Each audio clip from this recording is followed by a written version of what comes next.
Hi, welcome to my PowerPoint presentation. My name is Gutama, and today my topic will be the stigma of mental health in the Black community.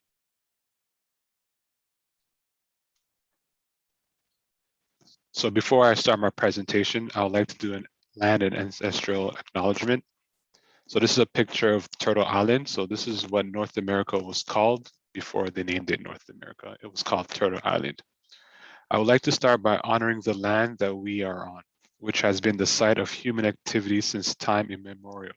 It is the traditional territories of the Huron-Wendat, Anishinaabe, the Chippewa, and the Haudenosaunee Confederacy, and more recently, the Mississaugas of the Credit River First Nation. Ontario is covered by 46 treaties and other agreements and is home to many Indigenous nations from across Turtle Island, including the Inuit and the Métis. These treaties and other agreements to peaceable share and care for the land and its resources. Other indigenous nations, Europeans, and newcomers were invited into this covenant in the spirit of respect, peace, and friendship. We are all treaty people. Many of us have come here as settlers, immigrants, newcomers in this generation or generations past. We are mindful of broken covenants and we strive to make this right with the land and with each other. I would also like to acknowledge those of us who came here forcibly and involuntarily, particularly as a result of the transatlantic slave trade. And so I honor and pay tribute to the ancestors of African origin and descent. So a quick overview of my presentation. Some of the stuff that I'd like to cover will be mental illness is a silent killer. Mental illness is the elephant in the room. I don't want to be labeled as crazy. Voices to be heard, voices to be valued, talk about blind stigma, intergenerational trauma, decolonizing mental health, taking back our narratives, create a safe space, anti-Black racism, and talk openly and call to action.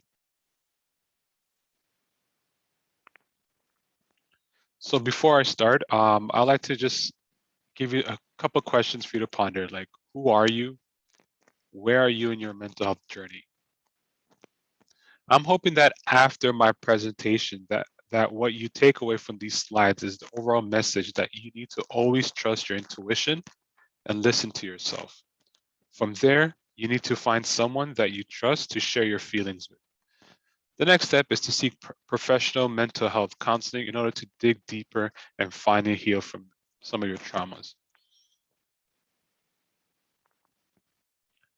So I'd like to share a story. This is Brittanys Story. For this narrative, Brittany would be used as a pseudonym. Brittany is a 22-year-old female. She is Black youth of Afro-Caribbean descent. She was never diagnosed with a mental illness.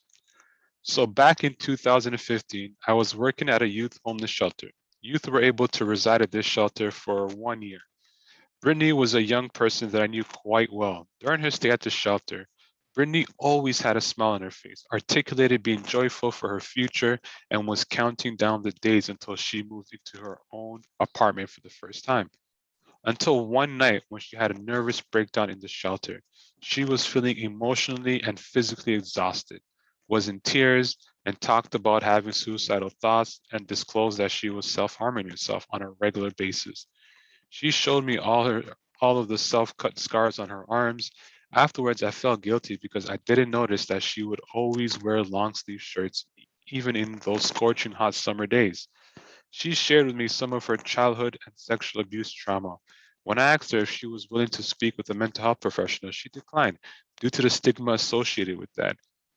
Even though that night Brittany gave me that knife that she used to cut herself, I knew that there needs to be more work to be done to destigmatize seeking mental health support in the Black community. Mental illness. A mental illness is a condition that affects a person's thinking, feeling, behavior, or mood. These conditions deeply impact day-to-day living and may also affect the ability to relate to others. This is a quote taken from the National Alliance on Mental Illness. But more importantly, we need to change the language when we talk about mental illness. For example, You should move away from saying that you suffer from mental illness. Instead, change this language and start telling people that you live with mental illness, but it doesn't define who you are. You are not your illness. Mental illness is a silent killer. So the more people speak out about their experience, the more other people will feel comfortable to discuss their own mental illness. This is a quote that I come back to a lot. It's by Khalil Gibran. Out of suffering have emerged the strongest souls. The most massive characters are seared with scars. So there's value with the scars that we carry on this earth.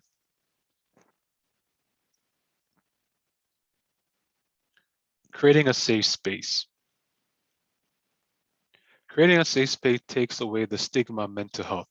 Remember, it takes a lot of courage for a person to come to you and share what is on their mind, especially if someone discloses their mental health issues. Humility needs to be at the forefront when someone selects you to tell their story. You need to have the ability to just listen and be respectful when creating a safe space for someone to share their feeling.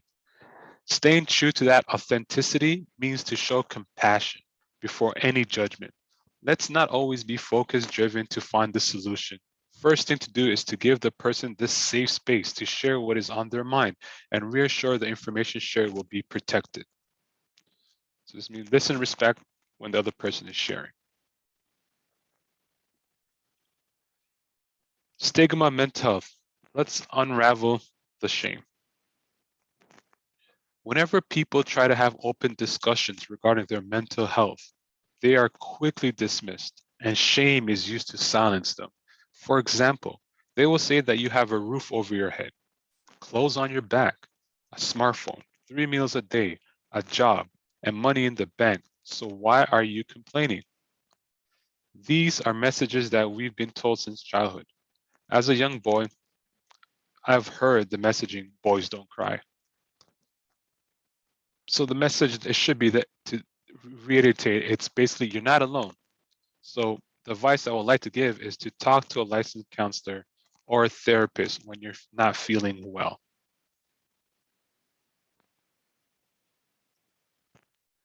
Stigma medication. Especially in the Black community, there's a stigma in taking medication to treat mental illness. There are several different types of drugs available, such as antidepressant, anti-anxiety, Ritalin, antipsychotic, to name a few. The journey to mental health and well-being works best under medication for some people, but a person may not know that without trying the medication that works best with their body. Mental health medication is a trial and error process where one may have to try different dosages to see if their symptoms gradually reduce after taking the medication. Psychoeducation is where mental health professionals provide further education on the various mental health disorders and which medications work best. So this is where the more you know, the better you do. The fear of judgment. It is why people choose not to take medication, even if they are prescribed to do so. The worry is that other people who they love or care about will look at them differently or consider them to be mentally ill, or the word that is used in the Black community is crazy.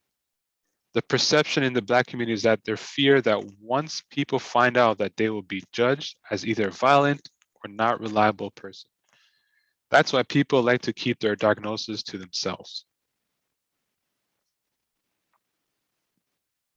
Breaking the stigma of mental health sparks a conversation to do so. You need to spark a conversation, build an environment of trust to have regular check-ins with the people that you care about or who you suspect are struggling with their mental health.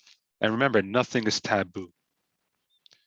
Again, I want to relay the message that you're not alone. If you have been diagnosed with disorder or are currently experiencing mental health challenges, please remember that you can thrive even with a mental health illness. That's why if you're experiencing any challenges, these are some great community resources that can support you with your mental health challenges. So I'm just going to leave it here up for a few moments if you just want to take down information. So there's the Jamaican Canadian Association, Strides Toronto, Tropicana Community Services, Caribbean African Canadian Social Services, For a Safer Space, Taboo Community Health Center, Black Creek Community Health Center, Unison Health and Community Center, NISHA, and Across Boundaries. And this is the conclusion of my presentation. So I just want to say thank you for taking the time, and hopefully you've learned something from this presentation. Have a great day.